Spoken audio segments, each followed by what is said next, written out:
Baik, assalamualaikum warahmatullahi wabarakatuh. Tetap semangat para siswa-siswi yang hebat, khususnya siswa-siswi SMP Negeri 1 Ndoplang.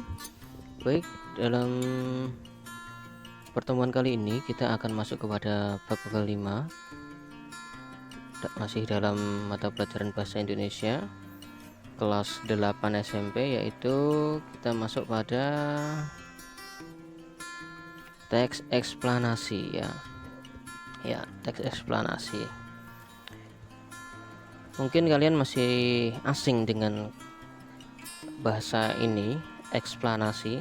Nah, maka dari itu jika penasaran, kita lanjutkan saja ya.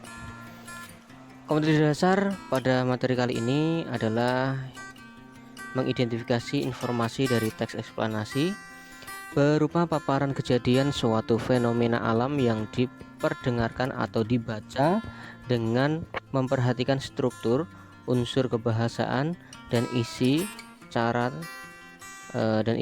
tertulis ya. Kemudian menelaah teks eksplanasi berupa paparan kejadian suatu fenomena alam yang diperdengarkan atau dibaca.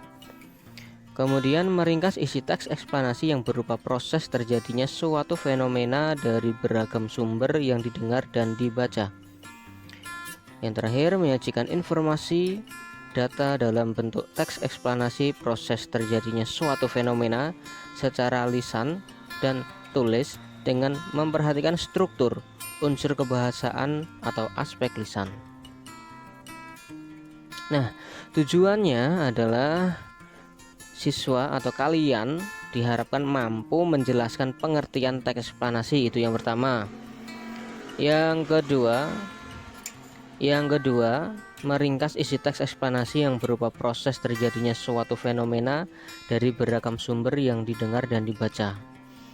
Yang ketiga, menyajikan informasi data dalam bentuk teks eksplanasi proses terjadinya suatu fenomena secara lisan dan tulis dengan memperhatikan struktur, unsur kebahasaan atau aspek lisan. Nah, itu tujuan dari pembelajaran ini. Kalian diharapkan mampu untuk menerapkan 3 poin tersebut. Baik, kita masuk ke pengertian teks eksplanasi. Pengertian dari teks eksplanasi adalah teks yang berisi penjelasan-penjelasan tentang proses, mengapa, dan bagaimana dari suatu topik yang berhubungan dengan fenomena-fenomena alam maupun sosial yang terjadi di kehidupan sehari-hari.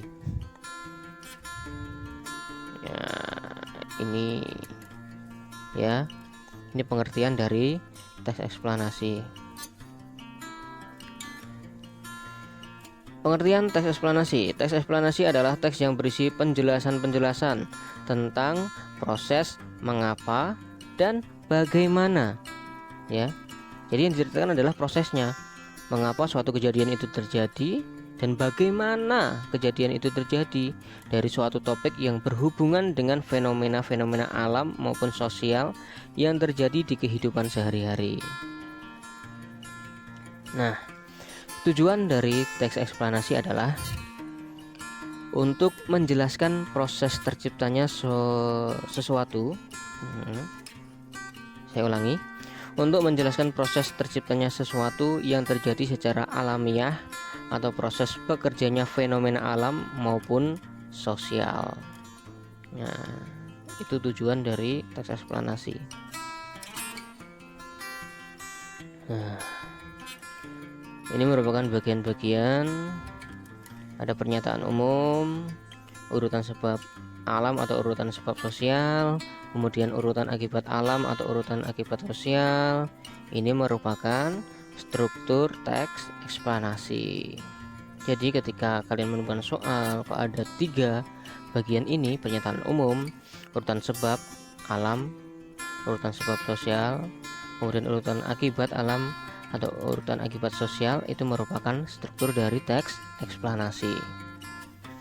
Ya.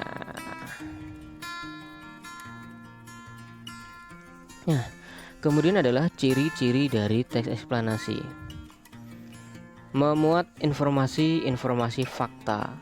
Jadi real ya, karena fakta itu kan sesuatu hal yang benar-benar terjadi. Kemudian 2, membahas suatu fenomena yang bersifat keilmuan atau ilmu pengetahuan, kemudian bersifat informatif dan tidak berusaha mempengaruhi pembaca untuk mempercayai hal yang dibahas di dalam teks. Kemudian yang keempat, memiliki atau menggunakan sequence markers seperti pertama, kedua, ketiga, dan sebagainya, atau pertama, berikutnya, dan terakhir. Nah, itulah kata-kata atau ciri-ciri dari penggunaan kata yang terdapat pada teks eksplanasi. Nah, kemudian bagaimana cara memahami kaidah kebahasaan teks eksplanasi dalam teks siklus hidrologi? Ini merupakan contoh, ya. Nah, seperti ini bagannya. Tanah longsor.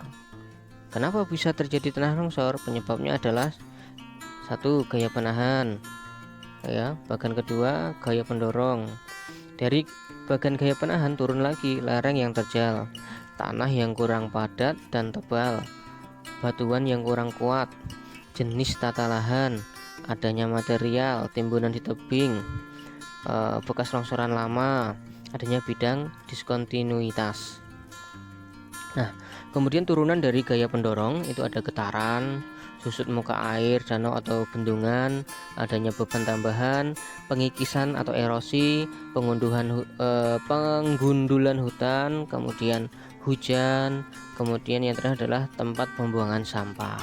Nah, itulah penyebabnya.